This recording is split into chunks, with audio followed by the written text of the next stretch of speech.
सुनो जी। अब्बू कहाँ हैं? वो तो चले गए। चले गए? कहाँ चले गए? ऑफिस चले गए वो तो। बस चले गए, लेकिन उन्होंने कहा था कि मुझसे मिलकर जाएंगे। मैं इंतजार कर रही हूँ, ऐसे कैसे कर सकते हैं?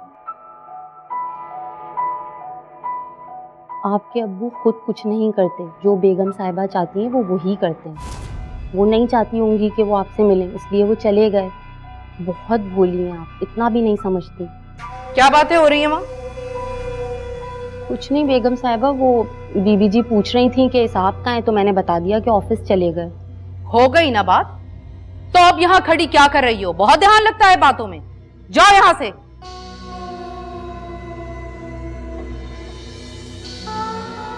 मैंने नाश्ता कमरे में भिजवाया था ताकि तुम अपने कमरे तक महदूद रहो, लेकिन तुम तो पूरे घर में दंदनाती फिर रही हो।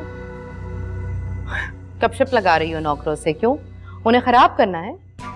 मैं सिर्फ अब्बू को देखने आई थी। वो तो मैंने तुम्हें सुबह ही बता दिया कि वो तुमसे बात नहीं करेंगे, मसरूफ हैं वो। तो फिर तुमने क्या सोचा था कि वो आकर तुम्हारे सामने हाजिरियां देंगे? देखिए, आप मुझे मेरे अब्बू से बात करने से रोक नहीं सकती, ये हक है मेरा। देखो, मैं जानती हूँ कि तुम्हें सुफियान से क्या बात है, पर वो ऑलरेडी बहुत परेशान है। उन्हें मजीद परेशान ना करो। वो जहाँ कह रहे हैं ना, चुपचाप वहां शादी कर लो। मैं वहां शादी नहीं करना चाहती। जानती थी, मैं जानती थी कि तुम्हें यही बात करनी है। कुछ तो अपने बाप का लिहाज करो। अरे मेरा नहीं तो उनकी उम्र का ही ख्याल कर लो। ज़बान दे चुके हैं वो हफीज को, ना करो उन्हें रुस्वा।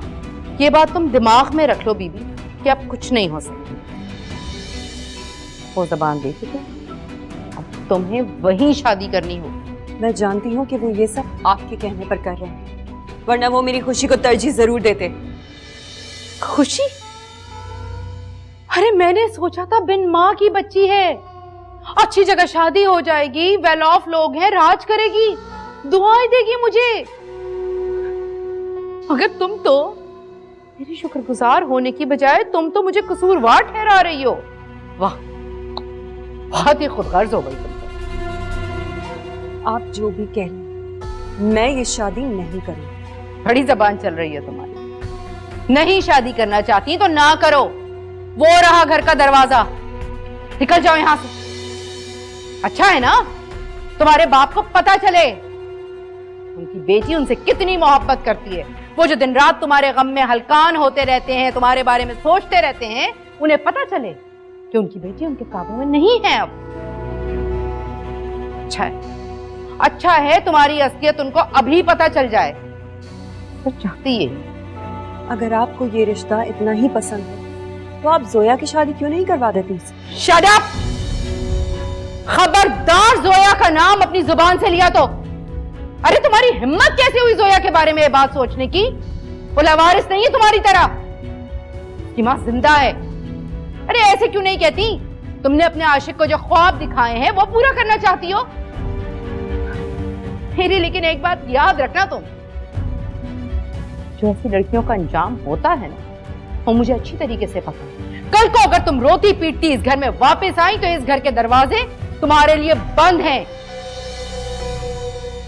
हल तो अपने बाप तुम पे कालक, और ऐसी याद क्रिएट करो कि जब वो कभी तुम्हारा नाम भी ले ना, उसकी तासीर उन्हें अपनी जबान पे महसूस हो, तुम्हारे नाम की कड़वाहट। जाओ!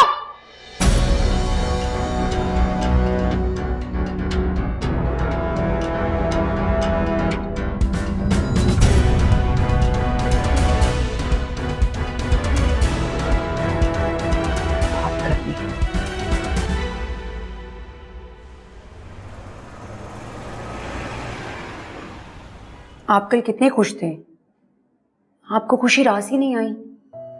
वो भी बहुत खुश थी। कल पहली बार मैंने उसे इस तरह मुस्कुराते हुए देखा था।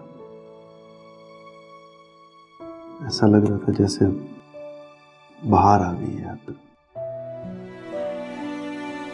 मैं बाहर इतनी जल्दी खजा में बदल जाएगी इसका अंदाजा नहीं था। तो अब क्या सोचा है आपने, क्या करेंगे? मेरी तो कुछ समझ में नहीं आ रहा है। कैसे उसके बाप से जाके मिलूं, मुझे तो पता ही नहीं है। बात करूं नहीं करूं, बात करूं भी तो पता नहीं वो मानेगा या नहीं मानेगा। I have no idea. आप इतना क्यों सोच रहे हैं? आप दोनों एक दूसरे से मोहब्बत करते हैं और आप दोनों के पास दूसरा कोई ऑप्शन नहीं है। अब आप ऐसे अपनी मोहब्बत को किसी और के हवाले तो नहीं कर सकते ना। मुझे तो उसके बाप के घर का एड्रेस भी नहीं मालूम। आप उसकी टेंशन मत लें, मैं उसकी रूममेट किरण से पता करती हूँ, हो सकता है वहां से एड्रेस मिल जाए। हाँ हाँ, ये ठीक है। तुम प्लीज एड्रेस लेने की कोशिश करो। मैं भी जल्दी उसके बाप से मिलूंगा यार, इससे पहले कुछ गलत ना हो जाए। मैं कोशिश करती हूँ एड्रेस लेने की। हमें तो ये भी खबर नहीं है कि वहाँ पर हो क्या रहा है। मुझे तो बहुत टेंशन हो रही है, पता नहीं फाइजा किस हाल में होगी। कहीं उसका बाप जबरदस्ती उसका निकाह ही ना पढ़ा चुका हो। हमें अच्छे की उम्मीद रखनी चाहिए। अगर अल्लाह ने उसे मेरी किस्मत में लिखा है तो उसे मेरा होने से कोई नहीं रोक सकता।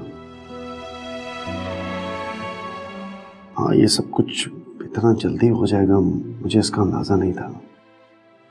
ये ना हो कि वो जज्बाती होकर अपनी बाप की बातों में आकर कोई गलत फैसला ही ना कर ले।